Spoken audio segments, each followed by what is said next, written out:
Today is April 16th, 1997. I'm interviewing Moshe Rosenrauch. My name is Mildred Gelfand. This is Brooklyn, New York, USA. The language spoken is English. Today is April 16th, 1997. I'm interviewing Moshe Rosenrauch. My name is Mildred Gelfand. This is Brooklyn, New York, USA. The language spoken is English. Please say your name and spell it. My name is Moshe Rosenrauch. M-O-S-H-E. My last name, R-O-S-E-N-R-A-U-C-H.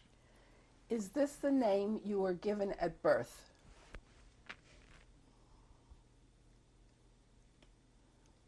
In Jewish, yes.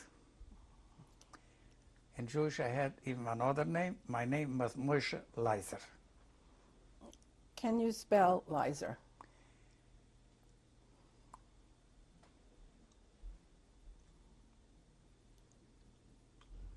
In Yiddish is no problem. L-I-E-Z-E-R. I try. Do you? I was born in Hungary then, 1914, it was still Hungary. And in the birth certificate, I was called Moses Lazar. M-O-S-Z-E-S-L-A-Z-A-R. Do you have any other names? Yeah. I was, after my father died, I was about 6.5. When I was 8 years, I was in typhus. I was sick. You know what typhus is? A sickness. Then the rabbi gave me another name. He gave me the name Chaim, what means life. So I have 3 Jewish names. Chaim Moshe Leiser. What is your birth date? October 23, 1914. How old does that make you now? How old it makes me now?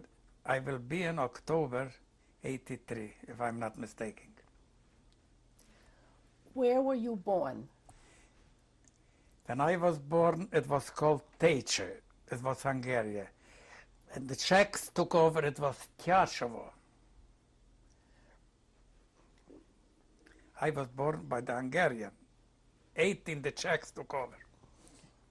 In what part of Hungary is Cheshire? Who? My town? Yes. In Karpato Rusi was calling, in the Karpaten.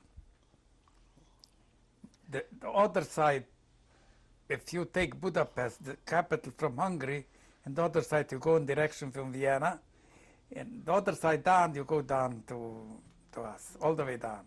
I want a map. What large city was your town near? Khust. It wasn't also so large, but it's bigger than ours. Our town was the capital from the county. Tjašovo, we had at least 35 small, they belonged to our town. Please describe your town before World War II.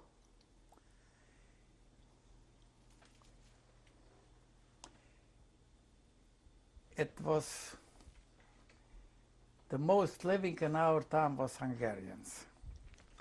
There was also Ukrainian, we called it Rusnaki. But the most, Hungary was ruling, there was a few towns around, like my wife's also, they settled real Hungarians in this town. So our town, 75% was real Hungarians. It lives around 250 Jewish families. The business in our town, it wasn't so big business place. Our town was known in Czechoslovakia the biggest apple plantation in the whole country. We also have a small garden with apples. The most living was from the farmers, was living, and the Jews was buying the apple and selling the apple. This was the most of the business. Also, there were a lot, we call them maklers, people that they go, you want to sell it, you want to buy it. I don't know what you call it in English. I'm sorry, I don't have. So they was going to the farmers, buying bamakal, buying barikaku to sell them for this and that. They was making a. Then it was a few stores too. What kind of stores? Any kind, groceries, bars. For example, when my father was in World War One, he was injured in the war, and the Russians captured him as an injured. In the second year of the war, Russia and Austria-Hungary made a deal to exchange the injured soldiers. I had a letter also from this, but it's gone. And my father was from the first one. He came back. He never went back because he was injured. He came home. I told you he was a pachach. My son told you what a pachach means. He was making from things like this, dishes. You ask my son, he told you what that means. You will have it there somewhere. Anyway, after the war, who the Czechs took over, and the whole town was one restaurant, and this was a county capital. It seems my mother was a very good business lady. They went and bought a house. And in this house, she organized it like a restaurant and a hotel. Special was good. Well, the community around us, all the cities, they was very religious people. They looked for very real, kosher supply. There they find us by my mother. We had 4 rooms, a kitchen and a 4-room where you came in. Sometimes we all slept in the kitchen because all the rooms were occupied with guests, paying guests.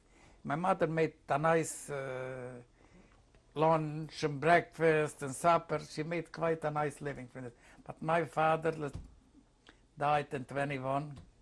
What was your father's name? Like the oldest one, Yaakov Kopper. My older son is after my father. When did your father die? In 21. How old was he? How old he was? In 21, about 34 years. About, could be up and down a bit. What was the cause of his death? In that time, you know, he went out in the street and one day, and then brought him back on the hand. It wasn't ambulances. 2 hours later, he was dead. Somebody said, no, we said it was a heart attack or what, I don't know. To tell you a little episode that's happened, what my mother was telling. When they brought home my father, I was 6.5 years old. We had a Hungarian man, a doctor. It seems not a big specialist. He told my mother, in Hungarian they called her Margit. She's Miriam, she was Miriam, but they called her Margit. Told her, don't worry, Margit, he will go back out in the street. But my mother saw who he is in the bed. She took me, we went over to the rabbi from the city. It's interesting to listen. And the rabbi told her, go home. Rabbi, I wanted something help from you. Go home. I have nothing what to talk with. So she went home. When she came home, my father was dead. My mother was saying that he saw he has nothing what to say because he is gone. You understand what I'm saying? She even proved it later when I was in typhus. I told you this sitting, I don't know what you call it in English. Typhus. Same thing. And I was very sick. The doctor said it's nothing but She went over to this same rabbi, and he gave me the name Chaim. And this my mother proved that, you see, when you was, he gave you a name. Your father, he said it doesn't know what to say. You understand what I want to bring out here? She was so believable that this rabbi knew there he has nothing what to do, and with me he can do something. Understand what the... Did your father do any type of work before this restaurant? No, he really didn't work in the restaurant. He was a pachach. I don't know how to tell it to you. He was making from steel dishes. In that time, it wasn't everything by A&S or by Macy's. He was a man. He made dishes from this. I don't know. You asked my son, and he told you he will be back. He told you, you have it there. That's what he was doing. He was helping out my mother sometimes, but... Do you have any memories of your father? Not too many. I was over 6 years old. Do you remember when he died? Yeah, approximately. I remember he died, it was a Nibiru. You know what a Nibiru? A leap year. He died in the leap year of 2 Uders. This is the name from the month. He died in the first Uder. And he died 6 days in the first Uder. My sister was born Rosh Chodesh, the next Uder. That means with 3. Here is also a little, I don't know if you want to hear all this. Come on. I'm telling what my mother was telling us. The day before he died, my mother was almost in the 9th month with my sister. They lie down in bed, the mother told us the story. And she started to complain, Corporal, I feel not good, I'm hurting. He answered her, Miriam, tomorrow you can give a name after me. You know what by Jew mean this? If somebody is dead, you give a name after him. He told her tomorrow, and the next day he died. When your father died, how did that affect the family?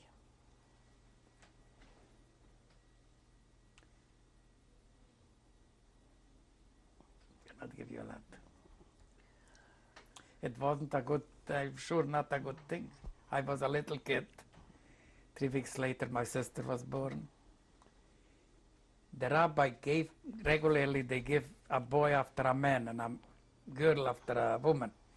The rabbi picked out from my father's name and gave her a name after my father. What's your sister's name? Kylie. In English, they call her Clara. Do you remember when your sister was born? Yeah, not so bad. Like I remember my father when he died. 3 weeks later, doesn't.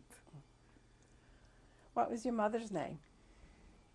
In Yiddish, Miriam. In Hungarian, Margit. Margit. When your father died, how did your mother support the family? She continued this restaurant. And she had I think she had a good income. Because it wasn't in our others. It was one a non-kosher, that doesn't matter, you know.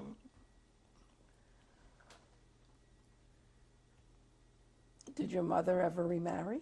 Yeah, we talked about it. It's also, I told you she had like a restaurant. And she came from a very religious family, more than my father. Where was she born, your mother? What? Where was your mother born? In Dibova. After Teisha a little further. Here was Hust and this was more in this direction. She was born in Dibova. And she had parnusa. You know what parnusa means? She had income. She had from what to live. Yeah, what I wanted to tell you. She had guests, men, the most men. The family and her customer was very religious people. They started to tell her, Miriam, you have all the time guest men, you cannot live without a husband. You have to get married. So she found a man, Michael Brown. She married him. But she was the incomer was her all the time. She kept the son till the war. Tell me about your stepfather.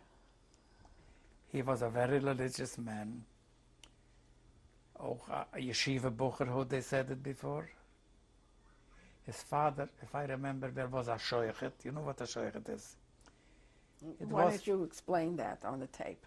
A shoychet is, we Jews eat only what a shoychet cut up. And his father did that. His father, I didn't. His mother, I remember. She was alive when we are together.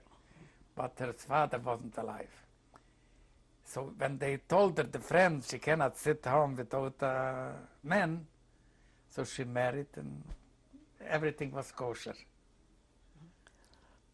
How did you get along with your stepfather? Not bad. I will tell you. But you know what Parnus is? You explain it. The income in the house was the most my mother. Everything my mother, she was the speaker from the house, like to say it. No, we didn't have problems, and he was okay to us. More interesting, my stepfather's sister was my wife's step-grandmother. Understand it? Her grandmother died, and her grandfather married my stepfather's sister. So we didn't know each other, but somehow one family. Tell me about your sister. My sister, when she finished school, when I finished school, I went to yeshiva. But she started to work, it was in Czechoslovakia, not only in Czechoslovakia, in the world, the biggest shoe store, Batya, if you heard about it. She worked in that store till the war, like a sales lady. What was your sister like as a child? A nice, smart girl. I saw her there. Well, what was your relationship like? Fine, could not be better. Did your mother and stepfather have any children? No. My stepfather had a son from the first wife. He was divorced when he married my mother. His son lived in Satomare. This was Romania. Did you ever see him? Yeah. In the late years already. And I met him also in Israel. He lived in Akko. There I met, so from here already when I went. What was his name? Tzvi Hershey, Tzvi in Hebrew. Their family name was Brown. I have this book what I showed you. There you can see my stepfather was the controller from the city, some Jewish community. There is, I think I showed it to you. You were talking about your mother's business, restaurant. It wasn't unofficial, but that's what it was. Who did the cooking? She had a maid, but she did everything. What kind of meals did she make? Everything. Can you describe any? I would have to go to college about my English. Soup with meat, soup with chicken, soup with steak, soup with all potatoes and everything around us. And also milk, for example. We didn't buy bread in the bakery. We had in the kitchen a big stove, and under the stove we had an oven. There she was baking the bread and the challah and cake, everything what she made. Today is a little bit hard to understand. Friday, this was the Friday meals. In the morning Friday, she made us, we called it Flammplatzl, like a pizza thing. In lunchtime Friday, We got a little challah every Friday, fresh from the oven. That's what she was doing, cooking all the time. She had a maid around, cleaning. Did the maid live with you? What? Did the maid live in your house? Yeah, sure. In the kitchen she had a bed. If it wasn't too full, was the kitchen all hers. But if there was too much guests, they were also sleeping in the kitchen, on the floor, on the oven. What was the maid's name? Feige Dwoira. Yiddish, Feige Dwoira. Tell me. She was here by us. She was here by. She was years, Oh. a lot of years by us. What was your home like? What do you mean by this? Well, you lived in a house, or Yeah. where was your house? Where the house was. We was from the main street 2 blocks. It's like Ocean Park, we lived in East 7th Street. 3-4 minutes walk. Except that we had this already. We had by us in the backyard 3 tenants, and my stepfather, for my mother's money, built a house further up. We had there 4 tenants. There, all the time we had the tenants. This was an income. Do you remember any of the tenants? 7, what? Do you remember any of the tenants? If I remember some from the tenants, yeah, not all of them. Jekyll Forkosh, one of his kids came home after the war. He didn't, his wife didn't. And then we had before a tenant, Michael Hershkovich. He has here 3 daughters and a son. They lived years by us. Then later they